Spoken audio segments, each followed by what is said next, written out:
Good morning, my dear students. Welcome back to online class of science of class 5th. How are you all? Hope you all are fine there. Students, I am Achal Mittal and I am going to teach you science. In this video, I am going to give you assessment sheet first and lesson number 4 explanation. My dear students, here's your book. Now I am going to give you assessment sheet first. Here's your assessment sheet first. First of all, fill in the blanks. Here you can see the first question of fill in the blanks is dash carry oxygenated blood. Answer is arteries. B question, dash help in blood clotting, blood platelets. C, unhealthy eating habits like overeating can cause obesity. D question, dash is the longest bone in the body, femur. E question, the backbone is made up of 33 small bones. So this is the fill in the blanks. Now next, match the following. In this way you all have to write the alphabets. Hinge joint is elbow, RBCs hemoglobin, ball and socket joint, shoulder, D heart. You can see here pumps blood, WBC is fights diseases. So this is the answer of match the following. Now come on next, true false. First question, the rib cage has 10 pair of curved bones. Answer is false. Deficiency of vitamin C causes beriberi. False. C, deficiency of iron cause anemia. True. D, sprouting and fermenting are healthy ways of cooking food and eating. True. E question, both are held together at joints. Bones are held together at joints by tendons. False. It is joined by ligaments. So these are the answer of true false. Students, you all have to write full spelling of the true and false. Okay. Now come on, question answers. You can see here your first question is distinguish between movable and immovable joints. Students, answer of this question I have already given you in lesson number 2. You can see on page number 19, question number A answer I have already given you. B question, what is malnutrition, lesson number 3, page number 29, question C answer you have to write. Okay, this I have already given you, that's why I have not written here again. You all have to write. C question, this I have not given you, that's why I am writing. I have written disease. What is deficiency disease? Disease caused due to lack of essential vitamin and minerals in diet are called deficiency diseases. So this is the answer of this question. D question, give two difference between arteries and vein, lesson number 1, page number 12, question number B answer. This you have to write here. Okay, now next, E question, how can you take care of your bone and joints? We can take care of your bone and joints by regular exercises and having calcium rich food. So this is the answer of your assessment sheet first. Now come on next, lesson number 4.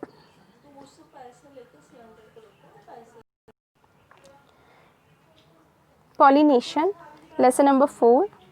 So student, first of all read on. Here you see, flower is the most beautiful brightly colored part of the plant. It can be sweet smelling. It is also reproduction organ in most plants. It helps in formation of seed and fruits. Flowers vary in color, shape and size. So students, it is all about flower. What we read? We read beautiful brightly colored plant and sweet smelling. You can see here it helps in the formation of seed and fruits. Okay, so first of all, here you see parts of flower.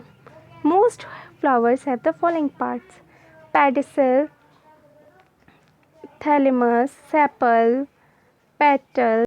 All we read one by one. First of all, pedicel. You can see the diagram of this flower. The stalk of the flower is called pedicel. The stick from where we hold a flower, that is called pedicel. Here you can see this is all pedicel. Okay, now next, thalamus. It is the uppermost end of the pedicel that is swollen and hold the four whorls of the flower. The four whorls are, first of all, see, here is, you can see receptacle. This is also here called here thalamus. Okay, thalamus is the swollen part. So it hold four whorl. Whorl is the four group of the main part of flower. First is sepals. They are green leaf-like structure that protect the flower during the bud stage. Have you seen the bud of rose?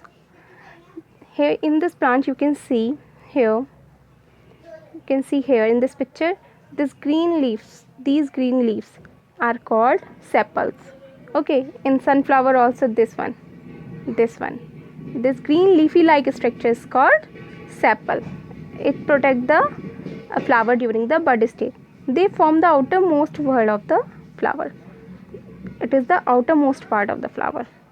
Petal. Now come on, petal. They are brightly colored whorl next to the sepal. These are petals. You can see here in this diagram, these are petals. Okay. Here is the sepal. You can see sepal here. Here's petal. And these are the brightly colored. Okay. They attract insects and protect the inner reproductive organ of the flower. Okay students, so it is about sepal and petal. ये inner reproductive organ को protect करती है. Now next page here.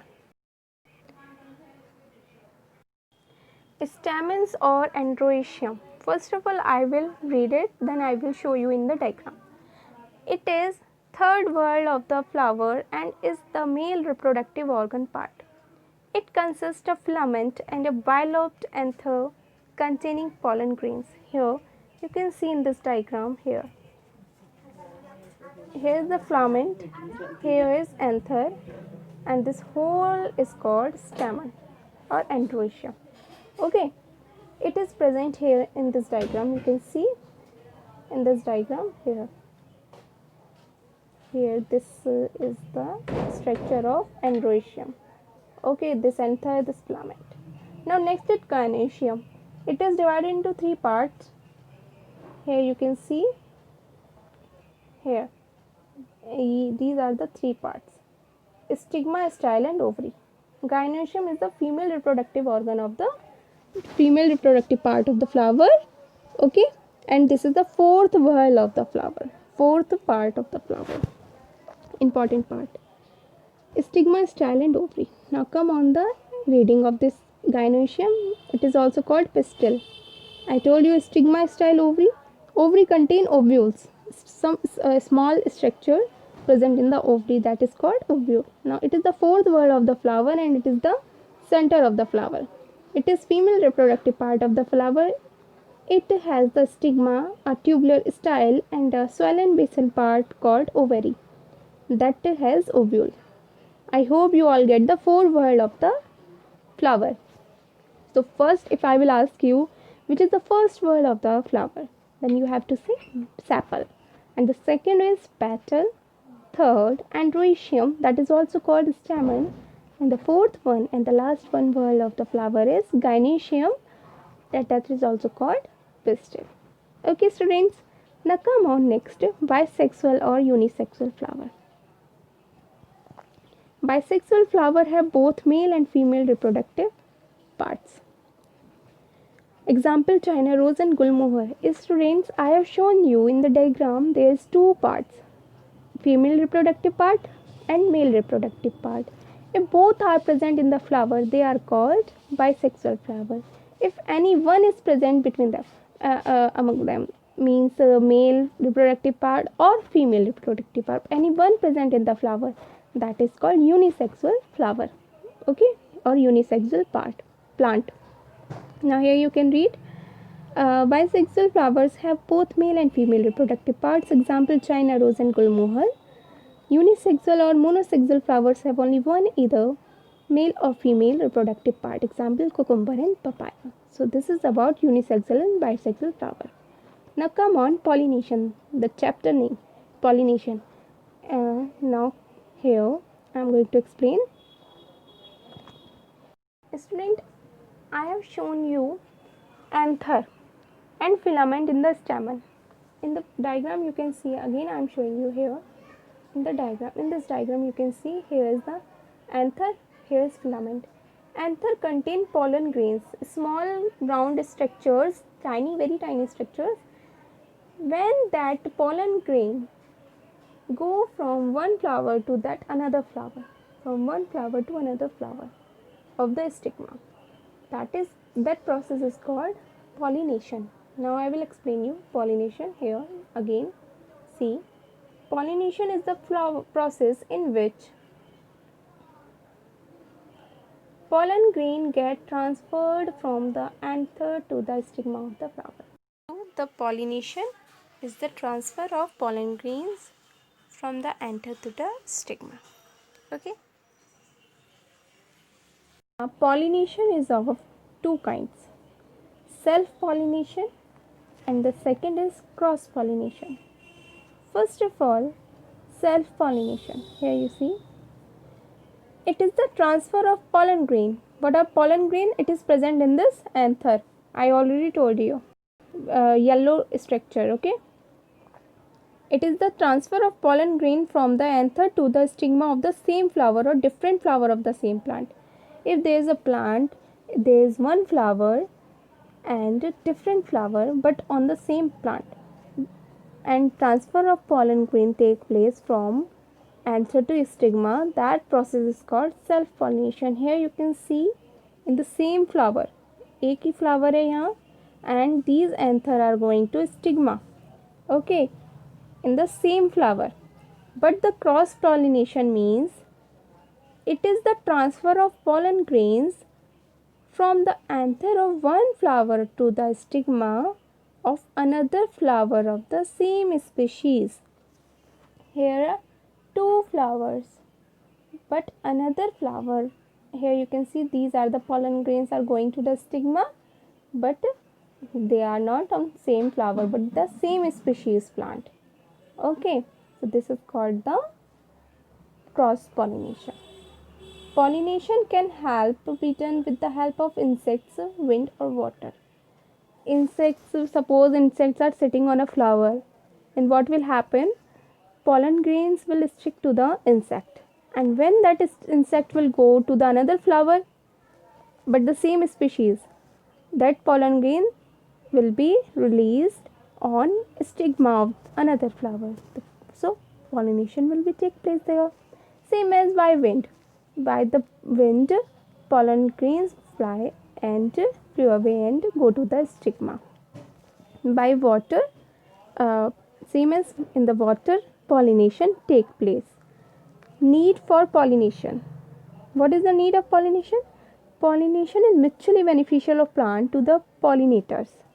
Pollinations result in production of seed and is necessary for many plants to reproduce. Okay, so students, this is the explanation of this chapter. If you are having any doubt, you can ask me in the comment box. I will meet you in my next video with the question, answer and book exercise of this chapter. Thank you. Have a nice day.